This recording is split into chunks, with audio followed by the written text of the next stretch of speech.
আসসালামু আলাইকুম। মাই টিভির নিয়মিত আয়োজন গোল্ডেন স্টার 50 মিনিটস অনুষ্ঠানে আপনাদের স্বাগত জানাচ্ছি। আপনাদের সাথে আছে আমি খান মোহাম্মদ সালেক। আমাদের আজকের আলোচনার বিষয় আলোচনায় নির্বাচন। আমাদের আজকের অনুষ্ঠানের অতিথি আছেন জগন্নাথ বিশ্ববিদ্যালয়ের মাননীয় উপাচার্য ডক্টর মিজানুর রহমান এবং আরও আছেন সিনিয়র সাংবাদিক আবু সাইদ খান। আপনাদের দুজনকেই স্বাগত জানাচ্ছি আমাদের অনুষ্ঠানে। আসলে নির্বাচন শেষ হয়েও হচ্ছে না, বিশাল এক কর্মযজ্ঞ হয়ে গেল গত 30 ডিসেম্বর। এখন সামনে উপজেলা নির্বাচন আছে, ঢাকা উত্তর সিটি কর্পোরেশন নির্বাচন আছে, আজকেও একটা নির্বাচন হয়ে গেল স্থগিত, গাইবান্ধা 3 আসনের স্থগিত নির্বাচন হয়ে গেল। এসব বিষয় নিয়ে আমরা কথা বলবো। আর দর্শক আপনাদেরও বলে রাখছি যে আপনারাও আমাদের সাথে যুক্ত হতে পারেন। স্ক্রলে দেয়া নম্বরে আপনারা যোগাযোগ করে আমাদের সাথে কথা বলতে পারেন, প্রশ্ন করতে পারেন, মতামত জানাতে পারেন। এছাড়াও ফেসবুকে আপনারা আমাদের সাথে যুক্ত হতে পারেন। আমরা আলোচনায় চলে যাচ্ছি। শুরুতেই ডক্টর মিজানুর রহমান, এই যে আজকে গাইবান্ধা 3 আসনে একটা ওই নির্বাচন হয়ে গেল, যেটা 30 ডিসেম্বরই হওয়ার কথা ছিল, কিন্তু জাতীয় ঐক্যফ্রন্টের প্রার্থীর অকাল মৃত্যুতে এই নির্বাচনটি স্থগিত করা হয়েছিল। এই নির্বাচনেও কিন্তু আওয়ামী লীগের এই প্রার্থী জয়ী হয়েছেন ডক্টর ইউনুস আলী, উনি বেসরকারিভাবে নির্বাচিত হয়েছেন। এখানে অবশ্য বিএনপি বা ঐক্যফ্রন্ট কোনো প্রার্থী দেয়নি।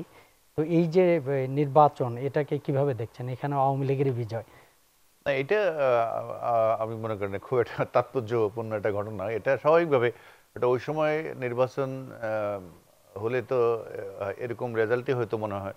আর এরপরেও দেখেন আমাদের দেশে সবকটা আসনে একদিনে নির্বাচন হওয়া অথবা ভারতে প্যাকেজ ওয়াইজ নির্বাচন হয়, কিন্তু রেজাল্টটা একদিনে দেওয়ার কারণ হচ্ছে যে একটা জায়গায় রেজাল্ট যখন হয়ে যায় তখন এটা অন্য জায়গায় রেজাল্টের উপর প্রভাব বিস্তার করে। তো এখানে যদি অন্য কিছু হওয়ার সম্ভাবনা থাকতো, যেহেতু সারা দেশে নির্বাচন শেষ হয়ে গেছে এবং রেজাল্টে আওয়ামী লীগ বিপুল সংখ্যাগরিষ্ঠতা নিয়ে ক্ষমতাসীন হয়েছে, স্বাভাবিকভাবে এই ভোটের রেজাল্টটা এই দিকেই যাওয়ারই কথা, কারণ এটা অন্য কিছু হওয়ার কথা ছিল না। আমি মনে করি যেটা স্বাভাবিক প্রক্রিয়া। আবু সাইদ খান, সামনে তো ঢাকা উত্তর সিটি কর্পোরেশনের উপনির্বাচন, যেটা ওই আদালতের কারণেই অনেকদিন পিছিয়ে গেল, এখন হতে যাচ্ছে 28 ফেব্রুয়ারি। কেমন নির্বাচন আশা করছেন? কারণ একদিকে তো আপনার বিএনপি বলেই দিয়েছে তারা প্রার্থী দেবে না। আপনার কেমন মনে হয়? আমরা তো ভালো নির্বাচন চাই, তবে নির্বাচন তো সব দলের অংশগ্রহণ করার মধ্য দিয়ে নির্বাচন প্রাণবন্ত হয়, আরও সেখানে জনগণের চয়েসের জায়গাটা প্রসারিত হয়। যখন এক দল একটা অংশগ্রহণ না করে তো তখন তো নির্বাচনের প্রতিদ্বন্দ্বিতার জায়গাটা সংকুচিত হয়ে যায়, এক। আর 2 নম্বর হচ্ছে যে এখন যেহেতু দলীয় ভিত্তিক মানে মার্কা নিয়ে নির্বাচন হচ্ছে, তো সেই জায়গা থেকে অন্য দল তো তাদের অংশগ্রহণটা, বিশেষ করে দীর্ঘদিন মাঠের আন্দোলনের বিরোধী দল ছিল কিংবা দীর্ঘদিন রাজনীতিতেও যদি হিসাব করি তো আওয়ামী লীগ আর বিএনপি দেশ পালাক্রমে শাসন করেছে, তো সেই জায়গা থেকে তো তাদের অংশগ্রহণটা খুবই গুরুত্বপূর্ণ। কিন্তু জাতীয় নির্বাচন নিয়ে যে প্রশ্ন এসছে, তাদের ভিতর যে মানে আলাপ আলোচনা বিশ্লেষণ চলছে, তো এই মুহূর্তে আমার মনে হয় যে তারা অংশগ্রহণ করতে নাও পারে, যেহেতু ঘোষণা দিয়েছে। তবে আমার কাছে মনে হয় যে নির্বাচনী প্রক্রিয়া থেকে সরে দাঁড়ানোটা ঠিক না। উচিত হবে যে হ্যাঁ, ওই নির্বাচন নিয়ে তারা আন্দোলন করতে পারে, তারা যেসব অভিযোগ নিয়েছে সেই অভিযোগ নিয়ে আইনি লড়াই করার সুযোগ আছে, এমনকি রাজপথের আন্দোলনের সুযোগ আছে। একেবারে নির্বাচন বর্জন করাটা আসলে নির্বাচন বর্জন করা, হ্যাঁ, বর্জন করে আরেকটা জিনিস করতে পারে, সেটা হলো বিপ্লব, গণঅভ্যুত্থান। তো সেই অবস্থা তো নেই এবং বিএনপির সেই বাস্তবতাও নেই, বিএনপি এবং সেই ধরনের দলও না। অতএব সেই ক্ষেত্রে তাকে নির্বাচনী প্রক্রিয়ার মধ্য দিয়েই অগ্রসর হতে হবে, প্রতিবাদও নির্বাচনের মধ্য দিয়েই। সিটি কর্পোরেশন নির্বাচনে আওয়ামী লীগ আতিকুল ইসলামকে মনোনয়ন দিয়েছেন। তিনি একসময় বিজেএমই এর সভাপতি ছিলেন, একজন শিল্পপতি। এর আগেও কিন্তু জনাব আনিসুল হক ছিলেন একজন শিল্পপতি। অনেকেই কথা বলেছিলেন যে একজন শিল্পপতি এসে একটা নগরীকে কিভাবে পরিচালনা করবেন, তিনি কিন্তু অনেক সফল হয়েছেন এবং রাজধানীর মানুষকে অনেক নতুন নতুন জিনিস দেখিয়েছেন, এবং এটা যে তার পক্ষে সম্ভব ছিল সেটা তিনি প্রমাণ করেছেন। তো এই যে আতিকুল ইসলাম, আনিসুল হক যে শিল্পপতি, কি আপনার প্রশ্ন তো, আনিসুল হক যে শিল্পপতি, এটা ঠিক, কিন্তু এটা তার একমাত্র পরিচয় না। সাংস্কৃতিক ব্যক্তিত্ব, সংগঠক এবং বিভিন্ন সামাজিক সাংস্কৃতিক কর্মকাণ্ডের সঙ্গে তিনি যুক্ত ছিলেন।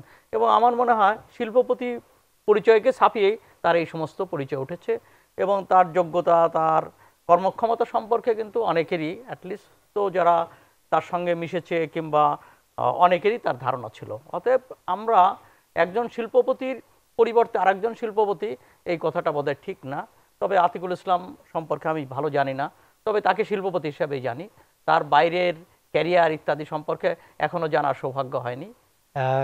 ডক্টর মিজানুর রহমান, আপনার কি ধারণা? না, আতিক আমার অত্যন্ত স্নেহভাজন, কারণ জগন্নাথ বিশ্ববিদ্যালয়ে যেটা ওই কলেজ থেকে সে পড়াশোনা করছে, তদানীন্তন জগন্নাথ কলেজের ছাত্র সে।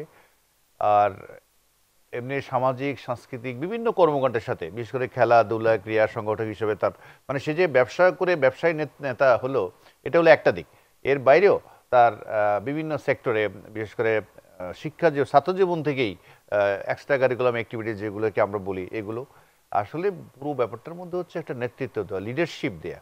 তো যেটা প্রয়াত মেয়র আনিসুল হক সাহেব দিয়ে গেছেন, এটারই একটা ধারাবাহিকতা, একটা ডাইনামিজম দরকার এবং গতি দরকার, এবং একটা লোক যেখানে জীবনে সফল।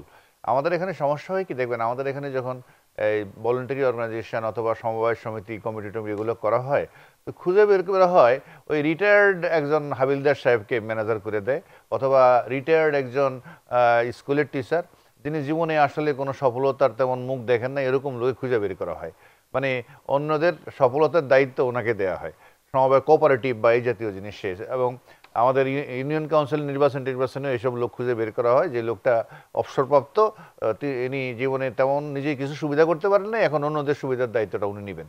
এই কনসেপ্ট থেকে বেরিয়ে এসে যার ইনোভেটিভ আইডিয়া আছে, নতুন চিন্তা করার ক্ষমতা আছে, নেতৃত্ব দেওয়ার, অর্থাৎ মডার্ন একটা সোসাইটি। আর আমি বলছি যে আমাদের বাংলাদেশের মধ্যে আরও অপেক্ষাকৃত একেবারে যেটা বলা হয় ধনাঢ্য এবং মানে সব দিক থেকে যেটাকে আমরা বলবো সবচেয়ে উচ্চ একটা শ্রেণী যেখানে বসবাস করে, গুলশান, বারিধারা থেকে আরম্ভ করে আমাদের এমবিসিগুলো যেখানে, সবগুলো এই জায়গাটা নেতৃত্ব দেওয়ার জন্য এরকম একটা ডাইনামিক লোকের দরকার, যার ফরসাইটনেস, যে আন্ডারস্ট্যান্ডিং ক্ষমতা এবং বলা কওয়া চলন, এই সবগুলো মিলিয়ে আমি মনে করি আতিক একজন ভালো ক্যান্ডিডেট। এবং আগেও তাকে নমিনেশন দিয়েছিল, আমি মনে করি বাংলাদেশ আওয়ামী লীগ নমিনেশন হিসেবে যেটা নির্বাচন করাটা যথার্থ কাজে ওনারা করছে। কিন্তু এই নির্বাচনেও তো বিএনপি যাচ্ছে না, এতে কি এখন নির্বাচন এটা তো প্রাণ হারাচ্ছে কি? এটা সাইদ ভাই যথার্থ বলছেন, নির্বাচনে না যাওয়ার বিকল্প হচ্ছে একটা বিপ্লব করে ফেলা, গণ একটা কিছু করা। তো সেরকম কোনো আলামত অন্তত আমি অন্তত আগামী কয়েক বছরের মধ্যে দেখি না, যে রাস্তার মধ্যে লক্ষ জনতা এসে বিএনপির যে বক্তব্য এটাকে সমর্থন করে, যেটা ভোটের আগে ঐক্য ফ্রন্টের নেতা আমাদের শ্রদ্ধেয় ডক্টর কামাল হোসেন সাহেব যেটা বলছিলেন, এটা জনগণ একটা ভোট বিপ্লব করে ফেলবে, ভোট কেন্দ্রে এসে। প্রথমে উনি ওয়েট করছিলেন যে 23 তারিখে সেনাবাহিনী নামলে একটা কিছু ঘটে যাবে, তারপরে যখন এটাও দেখলাম তেমন কিছু হয়নি, তারপরে জনগণ নামবে, আসলে কোনোটাই ঘটনা ঘটেনি। তো একই অবস্থা আমি যেটা মনে করি যে এই একটা দল একটা যদি হয়, যেটা আমরা একটা আইডিওলজিক্যাল কমিটমেন্ট নিয়ে, আমাদের দেশে অনেকগুলো দল আছে, ক্ষুদ্র দল, ছোট দল, কিন্তু তারা সবসময় সমাজতন্ত্রের কথা বলে, সাম্যবাদের কথা বলে, তাদের বক্তব্যটা উপস্থাপন করা তাদের কাছে মেইন। তারা পাশ করার জন্য এইবারও তারা হয়তো ক্যান্ডিডেট দিবে, তারা জেনেই জানে যে তাদের পাশ করার কোনো সম্ভাবনা নেই, ভোটার একটা হিসাব তো আছে, কিন্তু তারপরে এটা আদর্শভিত্তিক দল, এদের অনেক সময় নির্বাচন বর্জন করা হয়তো করা না করার মধ্যে তেমন কোনো ডিফারেন্স নেই। কিন্তু একটা দল যেটার মধ্যে 12 জাতের মানুষ আছে, সব জাতের মানুষ আছে, এখন বলেন এই যে শত শত কর্মী আছে ওয়ার্ডে ওয়ার্ডে, গুলশানে, বনানীতে, বারিধারায়, তারপরে ওই পুরো এলাকা ধরে তেজগাঁতে, এই কর্মীগুলো ইলেকশন এসে কোথায় যাবে, কি করবে? তো ওই যে আমাদের এখানে কর্মী লেভেলে তো অত কমিটেড ব্যাপার থাকে না, অনেক সময় হাওয়ার সাথে তাল মিলায়, এগুলো তো এই দল ছুট হবে অর্থাৎ অন্য দলে চলে যাওয়ার একটা। আমরা একটা টেলিফোন নিয়ে নেব। দর্শক, আপনি আপনার নাম পরিচয় বলে প্রশ্ন করুন। হ্যাঁ দর্শক, বলুন। জি, আসসালামু আলাইকুম। হ্যাঁ, আমার নাম সাগর, জি বলছিলাম। এবারের নির্বাচন 30 জানুয়ারি যে নির্বাচনটা কি গ্রহণযোগ্য মনে হয়? আমাদের বাংলাদেশের জনগণ কি গ্রহণযোগ্য মনে করে নিচ্ছে? ডক্টর মিজানুর রহমান স্যারকে আমি বলছিলাম, উপজেলা জগন্নাথ বিশ্ববিদ্যালয়। জি বলুন। না, গ্রহণযোগ্য যদি জনগণ যেটা আমাদের বিএনপির একজন সিনিয়র নেতা মেজর হাফিজউদ্দিন যিনি উনি বলছেন, এটা তো সবটা কি দলের দেখার, এটা জনগণ দেখুক। জনগণ যদি এটাকে গ্রহণযোগ্য মনে না করে, জনগণ যদি মনে করে যে তার অধিকার অথবা অন্য কোনো জায়গায় ব্যর্থ হয়েছে, তাহলে এটার জন্য তো জনগণই বেরিয়ে আসবে, জনগণকেই এটা দেখতে হবে। কিন্তু আমি অন্তত এই নির্বাচন নিয়ে যে সকল কথাবার্তাগুলো আমাদের পল্টন কেন্দ্রিক রাজনৈতিক দলগুলো এবং আমাদের টকশোগুলোতে যেভাবে যত উৎকণ্ঠা, উদ্বিগ্ন সমালোচনা, পর্যালোচনা যেভাবে করি, সাধারণ জনগণ এগুলো নিয়ে কোনো কথাবার্তা, কোনো আলোচনা কোথাও করছে? আমরাও তো মানুষের সাথে মিশি, হাটে বাজারে যাই, চলাচল করি, কোথাও এই গত নির্বাচনের গ্রহণযোগ্যতা নিয়ে খুব একটা বিরাট সংকটে জাতি আছে এরকম কোনো আলোচনা বাংলাদেশের কোথাও নাই। এটা আমাদের পল্টন এবং টকশো এই দুই জায়গায় আছে, আর কোথাও নাই। এই বিষয়ে কি আবু সাইদ খান কিছু বলবেন? এবং বিদেশিদের কাছেও নাই গ্রহণযোগ্যতা নিয়ে যে প্রশ্ন, সরকার বলছে যে ভালো নির্বাচন হয়েছে, কেউ কেউ 70 নির্বাচনের সঙ্গে তুলনা করেছেন। বিরোধী দল বলছে যে এখানে কারচুপি হয়েছে, কেউ অবশ্যই ডিজিটাল কারচুপি হয়েছে। বাম গণতান্ত্রিক ফ্রন্ট বলছে, বিরোধী দল মানে ঐক্য ফ্রন্ট, বাম গণতান্ত্রিক ফ্রন্ট এটাকে ভুয়া নির্বাচন বলছে। তো এখন হচ্ছে যে কোনো কিছু যখন এই ধরনের বিতর্ক চলে তখন অপেক্ষা করতে হয়, যে তখন অনেক সময় সত্য এই বিতর্কে আসল সত্যটা আড়াল হয়ে যায়। তখন একটা সময় নিরপেক্ষ জায়গায় এসে অপেক্ষা করতে হয় যে সত্যটা, আসল সত্যটা কি এবং কতটুকু কি হয়েছে, কোথায় কোথায় ত্রুটি হয়েছে ইত্যাদি। তবে আমি ব্যক্তিগতভাবে এই ব্যাপারে মন্তব্য না করে অপেক্ষা করার পক্ষে। আমরা এরপরে তো আসছে আবার উপজেলা নির্বাচন, সেই নির্বাচনেও তো বিএনপি যাচ্ছে না। একটা উল্লেখযোগ্য নির্বাচন কিন্তু যেটা এখন খুব আলোচিত, ডাকসু নির্বাচন। এটা বোধহয় আপনি এই ডাকসু নির্বাচন নিয়েই কথা বলবো। শিক্ষার্থীদের মধ্যে তো একটা উচ্ছ্বাস, একটা আনন্দ শুরু হয়ে গেছে, কিন্তু 28 বছর পরে এই নির্বাচনটা হচ্ছে। ঢাকা বিশ্ববিদ্যালয়ে অনেক ছাত্র পড়াশোনা করেছে, অনেক শিক্ষার্থী পড়াশোনা করেছে, কিন্তু ডাকসু নির্বাচন দেখেনি, যেখানে অনেক ঐতিহ্য, ডাকসুরই অনেক ঐতিহ্য। বাংলাদেশের সবগুলো আন্দোলনে, সবগুলো মানে রাষ্ট্রের বড় বড় বিষয়ে ডাকসুর একটা গুরুত্বপূর্ণ ভূমিকা ছিল, ঐতিহাসিক ভূমিকা ছিল, এবং ছাত্রছাত্রীদের মেধা বিকাশেও ডাকসুর একটা ভূমিকা ছিল। এই বিষয় নিয়ে আমরা কথা বলবো, আপনার কাছে আসবো বিরতির পরে। দর্শক, বিরতিতে যাচ্ছি, সঙ্গেই থাকুন। আবারও স্বাগত। আপনারা দেখছেন গোল্ডেন স্টার 50 মিনিটস। আমাদের অতিথি জগন্নাথ বিশ্ববিদ্যালয়ের ভিসি ডক্টর মিজানুর রহমান এবং সিনিয়র সাংবাদিক আবু সাইদ খান। আমরা বিরতির আগে বলছিলাম যে ডাকসু নির্বাচন নিয়ে। ডক্টর মিজানুর রহমান, আপনার কি মনে হয় কেমন নির্বাচন হতে যাচ্ছে? কারণ অনেকেই এই ডাকসু সম্পর্কে জানে না, যারা ঢাকা বিশ্ববিদ্যালয়ে পড়েছে তারা দেখেনি ডাকসুর জৌলুস। আপনি কেমন নির্বাচন? আমি যেহেতু ঢাকা বিশ্ববিদ্যালয়ের শিক্ষক, ভিতর থেকে কথা বলার তো একটা আলাদা তাৎপর্য আছে, বা বলার অনেকটা আছে, যে ঝুঁকিও আছে।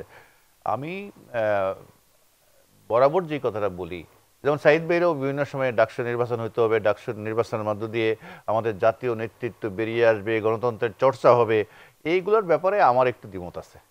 এই ডাকসুর নেতৃত্ব, আপনি যেটা বলছেন, একটা ঐতিহ্য আছে বিভিন্ন আন্দোলনের সংগ্রামে। আবার ডাকসুর অন্তত এক খালিরও বেশি বিভিন্ন, আমি মানে যারা সভাপতি ছিলেন এদের নাম বলতে পারবো, জীবনে কতবার যে রাজনৈতিক পল্টিবাজি যেটাকে বলা হয়, আদর্শচ্যুত হওয়া, দলচ্যুত হওয়া, চাটুকারিতা করা, এরকম অন্তত 4 জন বিভিন্ন নাম তো আমি এখনই বলতে পারবো।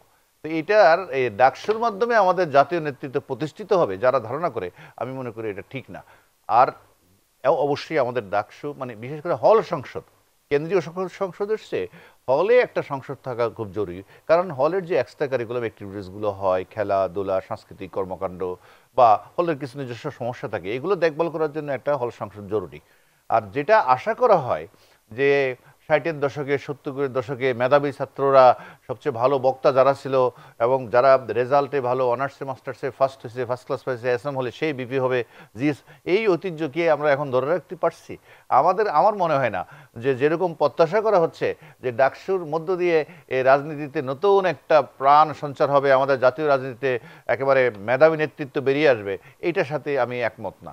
এখন ওইভাবে ডাকসু নির্বাচন যেভাবে হবে এবং যারা নির্বাচিত হবে তাদের হয়তো হল কেন্দ্রিক যে কার্যক্রম যেগুলো আছে এগুলোতে ভূমিকা পাবো, কিন্তু এর মধ্য দিয়ে জাতীয় নেতৃত্বে বেরিয়ে আসবে এটা আমি বিশ্বাস করি না। কারণ জাতীয় নেতৃত্বে যে আসছে, যেটা আপনি যদি এই সর্বশেষ আমানুল্লাহ আমান, সুলতান মনসুর, মাহমুদুর রহমান মান্না, আশরাফ আব্দুর রব, প্রত্যেকে দেখেন দলচ্যুত হয়েছে, আদর্শচ্যুত হয়েছে, সামরিক জান্তার সাথে সহযোগিতা করছে এবং প্রত্যেকে রাজনীতির যে আদর্শ এর বাইরে গিয়ে তাদের ভাবমূর্তি অন্য জায়গায় তৈরি করার চেষ্টা করছে, তারা সঠিক রাজনীতি থাকে নাই। আবু সাইদ খান আমি এটা বলবো।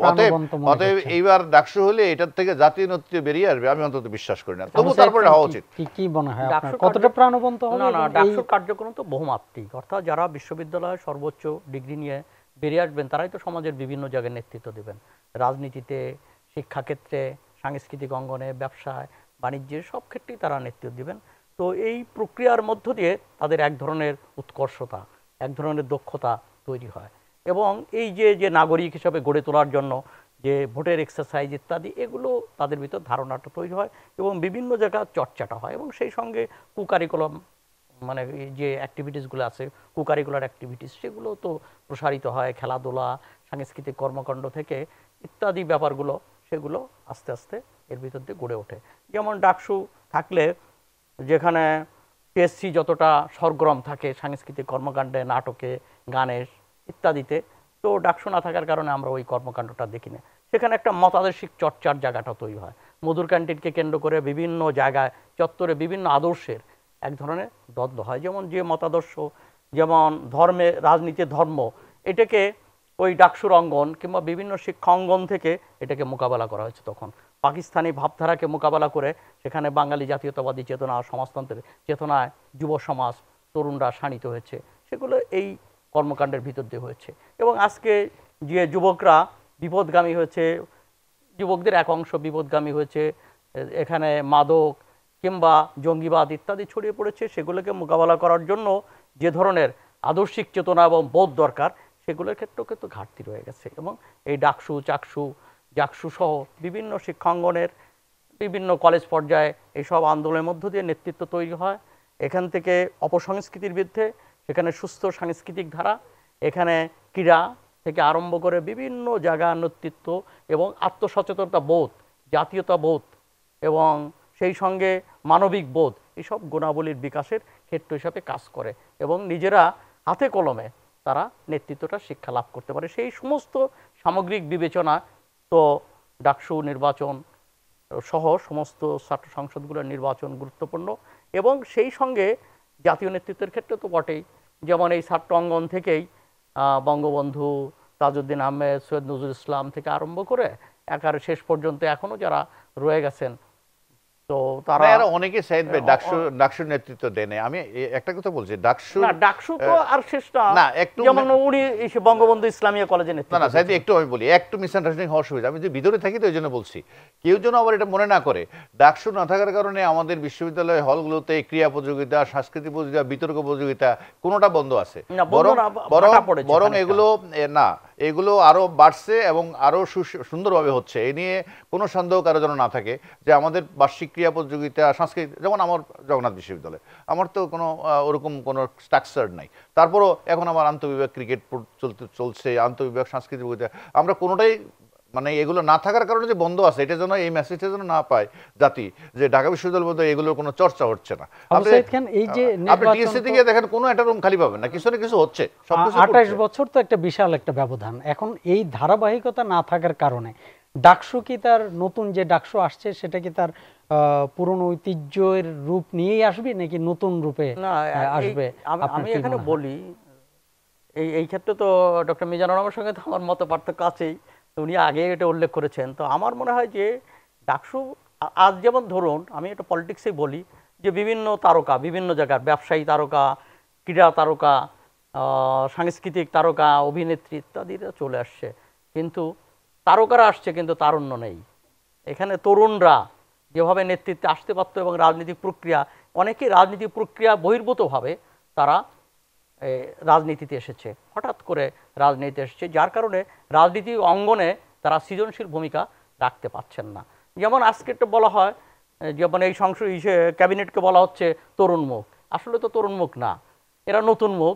এরা কিন্তু একটা পত্রিকা জরিপ দেখেছে যে এদের গড় বয়স হচ্ছে 61 বছর।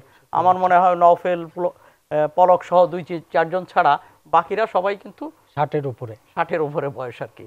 তো সেই জায়গা থেকে তো না। আরেকটা হচ্ছে যে হ্যাঁ, আমার মনে হয় যে ডাকসুর আবার সেই প্রাণ ফিরে পেতে হলে তো এখানে কোন প্রক্রিয়া নির্বাচন হবে এবং সেটা নিয়েও প্রশ্ন রয়েছে যে সেই নির্বাচনকে এখানে যদি আবার অগ্রহণযোগ্য নির্বাচন হয়ে যায় কী হবে আমি জানি না।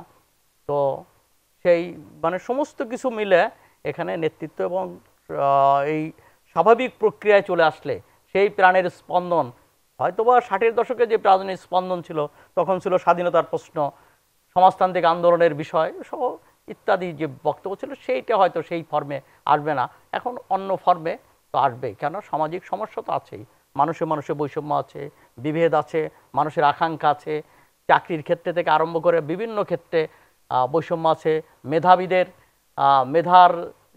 জায়গা দেওয়ার ব্যাপারেও বহুত রকম সমস্যা আছে। তো সেই সব কিছু বিবেচনা করে তো ডাকসু তো আর সমস্যার সমাধান দেয় না, দেশের সামগ্রিক নেতৃত্বের কেন্দ্রবিন্দুতে তো রাজনীতি, তবে ডাকসু সেই রাজনীতির ক্ষেত্রে একটা সহায়ক ভূমিকা পালন করতে পারে কিংবা রাজনৈতিক অঙ্গনকে প্রাণবন্ত করে তোলার ক্ষেত্রে ডাকসু আগামী দিনে একটা ভূমিকা পালন তো করতে পারে। ডক্টর মিজানুর রহমান, এই ডাকসু তো গেল, এরপরে অন্যান্য বিশ্ববিদ্যালয়ে নির্বাচনের প্রশ্ন আসবে, সেক্ষেত্রে আপনার জন্য একটা বড় চ্যালেঞ্জ এই জন্যে যে জগন্নাথ কলেজ বিশ্ববিদ্যালয়ে রূপান্তরিত হওয়ার পরে কোনো ছাত্র সংসদ নির্বাচন হয়নি। আপনি কেমন চ্যালেঞ্জ দেখছেন আপনার ডাকসু নির্বাচন নিয়ে? না, একটু আমি প্রথমে সাইদ ভাইয়ের সাথে একটু যোগ করি যে হ্যাঁ, এরা সহায়ক ভূমিকা পালন করবে আমাদের এক্সট্রা কারিকুলাম অ্যাক্টিভিটিগুলোতে, হলগুলোতে, এখানে সেখানে। এটা হয়তো ঢাকায় যতটা করি, মফস্বলে কিন্তু একটা অন্যরকম ঘটনা ঘটার কিন্তু আশঙ্কা আছে। সেটা হচ্ছে এই সংসদ অনেক সময় নির্বাচন রেগুলার হবে কিনা ভবিষ্যতে, আর এগুলো কতদিন টিকে থাকবে, কখনো কোথাও কোথাও প্যারালাল একটা অ্যাডমিনিস্ট্রেশন হিসেবে দাঁড়িয়ে যাওয়ার একটা সম্ভাবনা কিন্তু আছে। এই জিনিসটা কিন্তু আগের থেকে সতর্ক থাকতে হবে। এবার আসলে আমার জগন্নাথ বিশ্ববিদ্যালয়ে আমি জানি না, যখন আইনটা করে ওটা তো 2005 সালে জামাত বিএনপি সরকারের আমলে পাশ করা আইন, ওই আইনে এরকম কোনো ছাত্র সংসদের ব্যবস্থাই রাখে নাই। তো আমাদের যেটা এখন আমরা চেষ্টা করছি, একটা সংসদ কিভাবে করা যায় সেটার জন্য আইন তৈরি করা, আমাদের সিন্ডিকেট, একাডেমিক কাউন্সিল সিন্ডিকেট করে সংসদে পাঠানো, একটা কাঠামোর মধ্যে নিয়ে আসা। এটা ওই পর্যায়ে না গিয়েও আমরা হয়তো করতে পারবো, কিন্তু আমি বলে রাখি আমাদের এই ডাকসু নির্বাচনটা আমাদের দেখার আছে। কারণ এর আগে আরও 3বার কিন্তু এরকম ডাকসু নির্বাচন ঘোষণা করার পরে বিভিন্ন কারণে নির্বাচনটি করা সম্ভব হয়নি। আর ডাকসুর নির্বাচন উত্তর যে সহিংসতা আমরা দেখছি, মেয়েদের মিছিলে হামলা, যে যারা হেরে গেছে বা জিতে গেছে তারা জিতার পরে আবার আক্রমণ, এই ঘটনাগুলো কিন্তু আছে। এই বিশ্ববিদ্যালয়ে রাস্তার মধ্যে কেন বলা হয় মেয়েদের মিছিলে হামলা করে তা শত শত মেয়েকে আহত করা, অনেক ঘটনা কিন্তু আছে। এবং দিনের পর দিন বিশ্ববিদ্যালয় বন্ধ রাখা, যুদ্ধের মতন গোলাগুলি করা, এগুলো আপনি অনেক জানেন। আমি বলছি যে এই থেকে কিন্তু আমরা বেরিয়ে আসছি। আমাদের বিশ্ববিদ্যালয়গুলো দেখেন এত ঘটনা ঘটছে, মানে অন্তত আমার জগন্নাথ বিশ্ববিদ্যালয় অনির্ধারিত বন্ধ হয়নি গত 6 বছরে, একদিনের জন্য অনির্ধারিত কোনো বন্ধ হয়নি। কিন্তু আমরা একটা অনির্ধারিত বন্ধের চর্চার মধ্যে ছিলাম 3 মাস 2 মাস, আমরা যখন ছাত্র ছিলাম সাইনেডাই 2 মাস, জিয়াউর রহমান সাহেবের আমল, এরশাদ সাহেবের আমল একটা ঘটনা ঘটতো। কিন্তু আমরা এগুলো থেকে বেরিয়ে এসে আমি মনে করি সুষ্ঠু স্বাভাবিক একটা পড়ালেখার যে পরিবেশ, এটা এখন বিরাজ করছে। এখন আমরা এইগুলো করতে গিয়ে আমাদের দেখার দরকার আছে যে আসলে কি এটা করতে গিয়ে আরও মানে ন্যাশনাল জাতীয় পলিটিক্সের যে সমালোচনা বলেছেন, যে ঋণাত্মক যে আসপেক্টগুলো আছে, এইটা ডেকে আনছি কিনা, আনবো কিনা, এটা কিন্তু আমার একটা দেখার বিষয় আছে। এই বিষয়গুলোর কারণেই কিন্তু ডাকসু নির্বাচন, শুধু ডাকসু নয়, বিভিন্ন বিশ্ববিদ্যালয়ে কিন্তু ছাত্র সংসদ নির্বাচন অনেকদিন যাবত হচ্ছে না। এখন আপনার বিশ্ববিদ্যালয়ে যেহেতু আইন নেই, আপনি বলছেন না, আইন না থাকলে যে করা যাবে না তার, আমি বলছি আইন তো করা যাবে, কিন্তু আপনার প্রস্তুতিটা আমার প্রস্তুতিটা আমাদের এটা খুব স্ট্রাকচার্ড জিনিস। আপনি যে ঢাকা বিশ্ববিদ্যালয়ে নির্বাচনটি কেমন হবে, খুবই ভালো নির্বাচন হবে, সুশৃঙ্খল নির্বাচন হতে হবে, কারণ খুব স্ট্রাকচার্ড। ওখানে ভোটাররা আইডি কার্ডধারী, ভোটারদের পরিচয়পত্র, তাদের সব কিছু ন্যাশনাল আইডি কার্ড থেকে সব, এখানে অন্য কিছু হওয়ার কোনো সুযোগ নাই। আমি তো মনে করি এই ইলেকশনটা শতভাগ ইভিএম পদ্ধতি হতে পারে যদি নির্বাচন কমিশন যোগাযোগ করে, আর এখানে যেই পদ্ধতি হবে আমার এখানে প্রস্তুতি নিতে আমার মোটেই সময় লাগবে না, কারণ আমার টোটাল সিস্টেমটাই ডিজিটালাইজ কম্পিউটার সিস্টেমে। কে কে আমার ছাত্র আছে এটা আমার জানতে কয়েক সেকেন্ডের মধ্যে আমি জানতে পারবো, তারা সবাই ভোটার হবে এই মুহূর্তে যারা ছাত্র হয়। তারপরে ইলেকশনটা করতে, অর্থাৎ এখানে যেটা করার দরকার, আমার ছাত্র সংগঠনের একটা সাংগঠনিক যে কাঠামো থাকে এটার রূপ দেওয়ার দরকার। এটার জন্য আমাদেরকে একাডেমিক কাউন্সিল সিন্ডিকেট করতে হবে এবং করে পরে এটাকে মাননীয় সংসদ নেত্রী বা সরকারের মাধ্যমে এটাকে আইনে পরিণত করার জন্য এটা আদর্শিক একটা তো ব্যাপার আছে যে আমরা এটা করব কি করব না, এই ব্যাপারে আমি বলছি হ্যাঁ সংসদ আমাদের থাকতে হবে। যদিও যেহেতু ঢাকা বিশ্ববিদ্যালয়ে প্রথম নির্বাচনটা হচ্ছে এবং এরপর অনেকদিন পরে হচ্ছে অনেকদিন পরে এবং এই নির্বাচনটা এটা থার্ড টাইম ফোর্থ টাইম হচ্ছে, শিডিউল ঘোষণা করা হয়েছে, তারিখ ঘোষণা হচ্ছে, সম্ভব তারিখ এগুলা বহু আগে 3বার 4বার করা হয়েছিল, মনোজন মিয়ার আমলে, অমুক আমলে, তোমালে ফায়াজ সাহেবের আমলে, কিন্তু নির্বাচনটি শেষ পর্যন্ত করা যায়নি। কিন্তু এইটা আমাদের দেখার দরকার আছে যে আসলে এই নির্বাচনটা কতটা সফলজনকভাবে সবার অংশগ্রহণের মধ্যে করতে পারে, সেটার উপর নির্ভর করবে অন্যান্য শিক্ষা প্রতিষ্ঠানে এটা করা হবে কিনা। এখন আপনার কি মনে হয় যে ঢাকা বিশ্ববিদ্যালয়ে যেহেতু সবার আগে হচ্ছে, এটার প্রভাব আপনার বিশ্ববিদ্যালয়ে যখন নির্বাচন করতে যাবেন আপনি, এর কোনো প্রভাব পড়বে কিনা? পড়বে তো স্বাভাবিকভাবে, এটা না পড়ার কোনো কারণে। একটু আগে যেটা বললাম, যখন নির্বাচন হয়ে যায়, নির্বাচন হওয়ার পরে যখন একটা দুইটা রেজাল্ট হয়ে যায়, বাকি এরপরে যখন উপনির্বাচনে কিন্তু একই রেজাল্ট হয়, তো এটার প্রভাব স্বাভাবিকভাবে পড়বে। আর তাছাড়া যদি বাস্তবতা যদি বলতে পারেন আপনাকে, যে আমাদের এখানে যেই ছাত্র সংগঠনগুলোকে ক্রিয়াশীল বলি, সক্রিয় ছাত্র সংগঠন বলি, এদের মধ্যে সংখ্যাধিক্যের দিক থেকে যারা বেশি অথবা যারা কেনা বলা হয় বিশ্ববিদ্যালয়গুলোতে তাদের যে অবস্থান বেশি, তারাই জয়ী হবে। এখানে যেটা শাহিদ ভাই যেটা বলছিল, একসময় ভালো ছাত্র মেধাবী, উনি ফার্স্ট হয়েছেন, ফার্স্ট ক্লাস ফার্স্ট হয়েছেন, জাতীয় বিতর্কে চ্যাম্পিয়ন, ওরকম কেউ একজন মাঝখান থেকে নির্বাচিত হয়ে আসবে এরকম কোনো সুযোগ নেই। আচ্ছা, আমরা আজকেই একটা খবর পেয়েছি, সেটা হলো যে আপনার এই যে জাতীয় ঐক্য ফ্রন্টের গণফোরামের যারা নির্বাচিত সদস্য, একজন হলেন আপনার সুলতান মোহাম্মদ মনসুর, আরেকজন হচ্ছেন মোকাব্বির খান, এরা দুজন শপথ নেবেন। আমরা এটা নিয়ে কথা বলবো বিরতির পরে। দর্শক, বিরতিতে যাচ্ছি, সঙ্গেই থাকুন। আবারও স্বাগত গোল্ডেন স্টার 50 মিনিটস অনুষ্ঠানে। আমরা কথা বলছি জগন্নাথ বিশ্ববিদ্যালয়ের ভিসি ডক্টর মিজানুর রহমান এবং প্রবীণ সাংবাদিক আবু সাইদ খানের সাথে। এই বিরতির আগে কথা বলছিলাম যে দুজন সদস্য গণফোরামের, তারা বলেছেন শপথ নেবেন। এর পরপরই বিএনপির যে 5 জন আছেন তারাও শপথ নেবেন বলে আপনার মনে হয় কিনা? আমার ধারণা তাই, কারণ এটা তো গণফোরামের যে 2 জন তারা যে শপথ নেবেন এটা কিন্তু আগে একবার ঘোষণা করছিলেন, পরে আবার ঐক্য থেমে গেছিল। আর বিএনপিরও আমি মনে করি আবারও ওই কথাটা বলতে হয়, বিএনপি যদি এমন একটা দল হইতো যে এটা একেবারে আদর্শ সমাজতান্ত্রিক আদর্শের চিন্তা করে, ইভেন আমি যদি মনে করি যে শিবির টিবির জাতীয় যেগুলা ইসলামী শাসন কায়েম করবে এরকম একটি দল হইতো, তাইলে তারা আদর্শ নিয়ে অনেক দিন আন্দোলন সংগ্রাম, মানুষকে বোঝানো, এই কাজগুলো করতে পারত।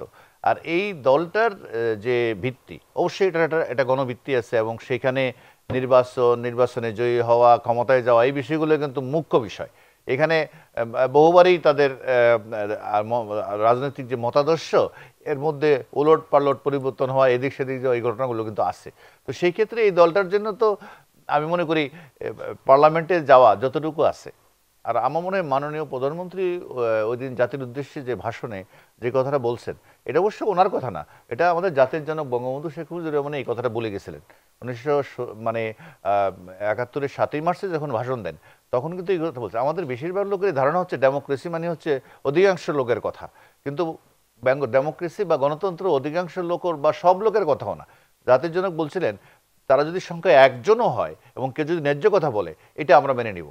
তার মানে হচ্ছে গণতন্ত্র মানে মেজরিটি অথবা সবাই মিলে যেটা বলে এটা গণতন্ত্র না, ন্যায্য কথা যে বলে। তো আমি বলি যেই কজন তাদের সংসদ সদস্য আছে তারা আন্দোলন সংগ্রাম যেটা পল্টন কেন্দ্রিক আছে এটা করুক, একই সাথে সাথে যদি পার্লামেন্টে গিয়ে তাদের কথাগুলো বলে, জাতির অভাব অভিযোগ, দুঃখ সুখ দুঃখ যে কথাগুলো আছে, জনগণের যেগুলো দাবি, জনগণের যেটা জনগণের সমস্যা। কারণ বিএনপির অন্যতম একটা দুর্বলতা হচ্ছে তারা জনগণ মানুষের যে প্রবলেম এগুলো নিয়ে যতটা সোচ্চার, তার চেয়ে বেশি হচ্ছে নেতা নেত্রীর মুক্তি টুক্তি, জেল টেল এগুলো নিয়ে বেশি কথা বলে। ফেসবুকে একজন প্রশ্ন করেছেন আবু সাইদ খানকে, উনি বলতে চাচ্ছেন যে গণফোরামের 2 জন শপথ নিচ্ছেন, কিন্তু বিএনপি বারবারই বলে আসছে যে তারা শপথ নেবে না। এই ঘটনা যদি বিএনপি শপথ নাই নেয় এবং গণফোরাম যদি শপথ নিয়ে নেন, তাহলে আপনার এই জাতীয় ঐক্য ফ্রন্টে কোনো ভাঙন দেখা দেবে কিনা? নাও দিতে পারে। যদি তারা সিদ্ধান্ত হয় যে বিএনপি শপথ নেবে না, ওই সে গণফোরাম নেবে, তারপরে তারা মাঠের আন্দোলনে এক থাকতে পারে, মানে এটা কোনো সমস্যা না। আর একটা হচ্ছে যে বিএনপি যে যুক্তিটা দিচ্ছে, এই যুক্তির সাথে আমি একমত না, যে তারা যদি সংসদে যায় তাহলে তারা যে দাবি তুলছে নির্বাচনের কারচুপি ইত্যাদির ব্যাপারে তারা যে বক্তব্য দিচ্ছে, এই বক্তব্যটা টিকে না, কিংবা এই বক্তব্যটা দুর্বল হয়ে পড়ে। আমার কাছে এটা মনে হয় না, কেন সংসদের ভিতরে এবং বাইরে থেকে তো লড়াই করার, আন্দোলন করার সুযোগ রয়েছে। তারা সংসদের বাইরে, তারা এমনকি নির্বাচন সম্পর্কে তারা যে সব প্রশ্ন তুলেছে সেগুলো নিয়ে সংসদের ভিতরে আন্দোলন করতে পারে, বাইরেও আন্দোলন করতে পারে, সেই সুযোগ তাদের জন্য অবারিত রয়েছে। এবং পৃথিবীতে এরকম ঘটনা অনেক রয়েছে যে তারা নির্বাচন মানেনি এবং নির্বাচন সম্পর্কে প্রশ্ন করেছে, তারপরেও তারা সংসদে গিয়ে সেটা লড়াই করেছে এবং সেই বক্তব্য তুলে ধরেছে। আমরা একটু প্রসঙ্গ পাল্টাই। মাননীয় প্রধানমন্ত্রী নতুন করে শপথ নেওয়ার পর থেকে বিভিন্ন মন্ত্রণালয় পরিদর্শন করছেন, আজকে পরিদর্শন করেছেন স্বাস্থ্য মন্ত্রণালয়। তিনি বেশ কিছু কঠোর নির্দেশ দিয়েছেন, যেমন অনেক সময় চিকিৎসকদের হাসপাতালে পাওয়া যায় না, তাদের ব্যাপারে বলেছেন বায়োমেট্রিক পদ্ধতিতে হাজিরার কথা, এবং বায়োমেট্রিক পদ্ধতিতে যদি হাজিরার ব্যবস্থা করা হয় তাহলে কি এই যে তাদের অনুপস্থিতির ব্যাপারটা, এটা কি নিয়ন্ত্রণ করা সম্ভব হবে বলে মনে হয়? বায়োমেট্রিক পদ্ধতি এটাও কিন্তু নতুন কিছু না। এই ডাক্তাররাই, আমাদের যারা সম্মানিত চিকিৎসক, তারা যখন ইউনাইটেডে বা স্কয়ারে চাকরি করে তখন বায়োমেট্রিক পদ্ধতিতে পাঞ্চ করে ঢুকতে হয়, আবার বেরোতে হয়। এটা আমি মনে করি নতুন কিছু না, তবে এটা আমাদের সরকারি হাসপাতালগুলোতে এটা করা গেলে কিছুটা হলো উপস্থিতি বাড়বে। আর যেটা শাস্তিমূলক ব্যবস্থা গ্রহণ করা, কেন আপনি যখন ডাক্তার হলেন তখন মানুষের সেবা করবেন, সেটার জন্যই করছেন। তো সেখানে গিয়ে আপনি যদি না থাকেন তাহলে তো মাননীয় প্রধানমন্ত্রী তাদেরকে ওএসডি করার কথা। ওএসডি হলে তো আবার আরেক সমস্যা হতে পারে, কারণ ঢাকায় বসে বেতন পাবে। তো আমার মনে হয় শাস্তিমূলক ব্যবস্থা বলতে বলতে ওএসডি কে বুঝেছেন, মানে ওএসডি হলে মাননীয় প্রধানমন্ত্রী ওটা হয়তো বুঝেছেন, দেখা গেল আরো মানে বাণিজ্যিক কাজ আরো বেশি করতে পারবেন। তবে আমি আরেকটা কথা বলি, মাননীয় প্রধানমন্ত্রীকে ওই কাজটা করতে হবে যেটাকে আমরা নির্বাচনী ম্যানিফেস্টোতে যে কথাটা আসছে, মানে শহরের সুবিধা গ্রামে নিয়ে যেতে হবে। এইটা যদি আমাদের হাসপাতালগুলোতেও নিয়ে যাওয়া হয়, অর্থাৎ আমাদের যে ডাক্তাররা যেখানে কাজ করতে যায়, ইয়াং ডাক্তাররা, তারা আসলে ওরকম একটা কাজের তাদের আসলে অনেক জায়গায় আছে হাসপাতালে ভালো একটা বসার রুম নাই, তাদের থাকার ব্যবস্থা নাই, ফ্যামিলি কোয়ার্টারগুলো ভাঙাচোরা। অর্থাৎ আপনি মেধাবী ছাত্ররাই তো ডাক্তার হয়, একই সাথে তারা সবচেয়ে মেধাবীরা ডাক্তার বা মেডিকেলে যারা পড়ে, তাদের সে কম মেধাবী যারা আছে তারা একই বিসিএস পরীক্ষা দিয়ে এরা মেডিকেল অফিসার হয়, আর আরেকজন পুলিশের অফিসার হয় বা ম্যাজিস্ট্রেট হয়। কিন্তু যখন উপজেলায় কাজ করতে যায়, গিয়ে দেখে তার স্কুলে বা কলেজের যেটা রোল নাম্বার 30 ছিল বা 37 ছিল, সে একটা গাড়ি নিয়ে টেবিল নিয়ে পুলিশ নিয়ে আর সব কিছু নিয়ে বসে আছে, আর এমবিবিএস যে ভালো ছাত্রটা তার একটা টুলও নাই বসার। তো আমি মনে করি আমাদের সিভিল সার্জন বা স্বাস্থ্য মন্ত্রণালয়ের যে কর্মকর্তারা আছেন তাদেরকে এটাও মনোযোগ দিতে হবে। শাস্তি টাস্তি এগুলো তো মাননীয় প্রধানমন্ত্রী বলছেন যথার্থ, কিন্তু একই সাথে সাথে আকর্ষণ ক্রিয়েট করা, ওরা যেন ওখানে থাকে। ইভেন তারা যদি প্রাইভেট প্র্যাকটিস করতে চায়, ওখানে ওই চেম্বারে বসে বিকেলে প্রাইভেট প্র্যাকটিস করতে পারবে। সেখানে এই ব্যবস্থাগুলো সিঙ্গাপুর টিঙ্গাপুর পৃথিবীর বিভিন্ন দেশে আসছে। হাসপাতালে বিকেলে তারা ওই একটা পরিষেবা দিবে, এবং সেখান থেকে যে ইয়েটা আসবে, তাদের অনারিয়াম যেটা আসবে, এটার একটা সার্টেন পার্সেন্টেজ হয়তো হাসপাতালে পাবে, বাকিটা সে পাবে। এইসব ব্যবস্থাগুলো করতে হবে যাতে গ্রামে থাকাটা আকর্ষণীয় হয়। এখন তো আপনি মানে গ্রাম, আপনি তাকে গ্রামে দিচ্ছেন অনেকটা যে ধাক্কা থিওরি, পুশ, কিন্তু ওটা করতে হবে উল্টা, ফুল, মানে গ্রামে আকর্ষিত হবে, তাইলেই এটা আমি মনে করি খুব ইফেক্টিভ হবে। এছাড়া আইনি ব্যবস্থা যেগুলো আমরা নিতে বলছি, নিলে সাময়িক ফল পাওয়া যাবে, দীর্ঘমেয়াদে কিন্তু এগুলো সাস্টেন করবে না। কিছু অনৈতিক বিষয় আছে বলেই তো মাননীয় প্রধানমন্ত্রী অনৈতিক বিষয় তো আছে, আমি বলছি অনৈতিক বিষয় তো আছেই, সেগুলোর জন্য তো মাননীয় যেগুলো প্রধানমন্ত্রী যেগুলো বলছেন এগুলো আমি সমর্থন করলাম। কিন্তু একই সাথে সাথে এগুলো তো হচ্ছে আপনাকে তাকে বাধ্য করা থাকা, এবং থাকাটাই উচিত, এটাই স্বাভাবিক। যেমন অনেক বিষয় আছে তাকে বাধ্য করার ব্যাপার হবে না, সে স্বাচ্ছন্দ্যে আনন্দেই সেখানে থাকবে যদি আমি তাকে ওরকম একটা পরিবেশ দিতে পারি, এটা আমরা করতে হবে। কিন্তু অনেক চিকিৎসকই আছে, আমি ঢাকার কথাই বলি, ঢাকাই বঙ্গবন্ধু মেডিকেল বিশ্ববিদ্যালয় বা ঢাকা মেডিকেল কলেজ, এইসব বড় বড় প্রতিষ্ঠানে যারা চাকরি করছেন তারা কিন্তু এর বাইরে আবার প্রাইভেট ক্লিনিকেও কাজ করছেন, এবং সেখানে কিন্তু তারা তার পরিচয়টা বহন করছেন, ওই সরকারি হাসপাতালের পরিচয়টা দিচ্ছেন যে অধ্যাপক অমুক মেডিকেল কলেজ, অধ্যাপক অমুক বিশ্ববিদ্যালয়, সেইটা নিয়ে কাজ করছেন তারা প্রাইভেট ক্লিনিকে, কিন্তু তার যে মূল জায়গাটা সেই জায়গায় কিন্তু তারা কাজটা করছেন না। এটাকে আবু সাইদ খান কিভাবে দেখছেন? তার আগে আমরা একটা ফোন নিয়ে নেব। দর্শক, আপনি আপনার নাম বলে প্রশ্ন করুন। জি দর্শক বলুন। হ্যালো, আসসালামু আলাইকুম। ওয়ালাইকুম আসসালাম। জি, আমি চুয়াডাঙ্গা দর্শনার্থী থেকে ইঞ্জিনিয়ার সেলিম মেহবুব। আমি প্রশ্ন করতে চাই মিজানুর রহমান স্যারের কাছে, যে প্রথমে স্যারের কাছে প্রশ্ন সেটা হচ্ছে আপনার বায়োমেট্রিক পদ্ধতিতে বিশেষ করে আপনার স্কুল কলেজে শিক্ষকরা যাতে 4টার আগে কেউ যেন বাইরে না যেতে পারে, বিশেষ করে যারা ক্ষমতাসীন দলের পক্ষে থাকে তারা বিশেষ করে দেখা যাচ্ছে ইচ্ছা মতো স্কুল কলেজে উপস্থিত হয়, বেশিরভাগই বাইরে কাটায়। এই ব্যাপারে জোরালো ভূমিকা রাখা যায় কিনা সরকারের পক্ষ থেকে।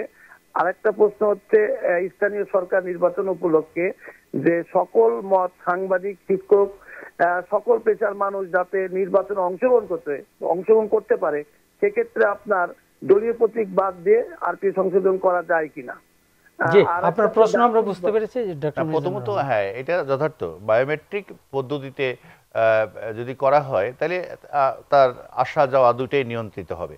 আর যেটা বলছেন যে রাজনৈতিকভাবে যারা প্রভাবশালী হয় তারা দায়িত্ব অবহেলা করে কম আসে, তো আমার অভিজ্ঞতা কিন্তু ভিন্ন। রাজনৈতিকভাবে আমি আমার বিভিন্ন বিশ্ববিদ্যালয়ের অভিজ্ঞতা আছে এবং আমার বিশ্ববিদ্যালয়ে আমরা যে বিভিন্ন অভিযোগ পাই যে শিক্ষক নিয়মিত আসেন না, নিয়মিত ক্লাস নেন না, নিয়মিত পরীক্ষার খাতা দেন না, রেজাল্ট দেন না, এদের 99% রাজনীতির সাথে সম্পর্কিত না। রাজনীতি না মানে এটা ঠিক না। অনেকের সময় এটা বলে না রাজনীতির কারণে শিক্ষকরা কম ক্লাস নেয়, টাইম মতো আসে না। আমি তো চ্যালেঞ্জ দিচ্ছি, বাংলাদেশে যত বিশ্ববিদ্যালয়ের শিক্ষক আছে আমার সে পলিটিক্যালি ইনভলভ একজনও নাই। আমি এই মুহূর্তে চ্যালেঞ্জ দিচ্ছি, অনলাইন যেহেতু খোলা আছে, কেউ একজন আমার ছাত্র বলুক গত 30 বছরে আমি একটি ক্লাসে যাইনি, আমার টাইম মতো যাইনি, এখনো আমি সপ্তাহে 3 দিন ক্লাস নেই। কোন ছাত্র এখন বলুক যে রাজনীতির কারণে ক্লাস নিচ্ছে না, যারা বলতেছে আমার চেয়ে বেশি পলিটিক্যালি ইনভলভ কোন টিচারটা আছে বাংলাদেশে? ওই ব্যাপারটা যে যিনি সরকারি হাসপাতালের পরিচয় দিয়ে বেসরকারি হাসপাতালে ব্যবসা করছেন, এটা কতটা অনৈতিক? আচ্ছা, একটা ঘটনাটা হচ্ছে যে প্রথমত হচ্ছে যে দুর্নীতির কনসেপ্টটা আমাদের দেশে হচ্ছে কি যে কোনো তফিল টাকা পয়সা মেরে দেওয়া মানে দুর্নীতি, কিন্তু দায়িত্বে অবহেলা করা কিংবা যেমন ধরুন যে স্বাস্থ্যের দায়িত্ব, মানে জনস্বাস্থ্য রক্ষার দায়িত্ব যাদের উপর ন্যস্ত, সেই কাজে ফাঁকি দেওয়া যে একটা দুর্নীতি, এই জায়গাটা কিন্তু এখন পর্যন্ত আমাদের চেতনাগতভাবে এটা আমরা ধারণ করি না, আমরা এটাকে দুর্নীতি মনে করি না। এবং আমরা অনেকেই বলি যে হ্যাঁ আমার চাকরি অমুক জায়গায় ঢাকাতে কাটাই, এটা লজ্জাও বোধ করি না।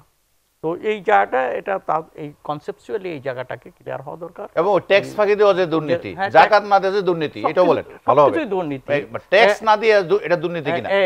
এমনকি যে ধরুন যে বিভিন্ন কাজে যে ফাঁকি দেওয়াটা, অফিস ফাঁকি দেওয়াটাকে অনেকে দুর্নীতি মনে করে না। তো এই সমস্ত ট্যাক্স ফাঁকি দেওয়া কিংবা এগুলোর সব, এবং ধর্মীয় দৃষ্টিকোণ থেকে জাকাত দান না দেওয়া সব কিছুই তো নিশ্চয়ই দুর্নীতির পর্যায়ে পড়বে।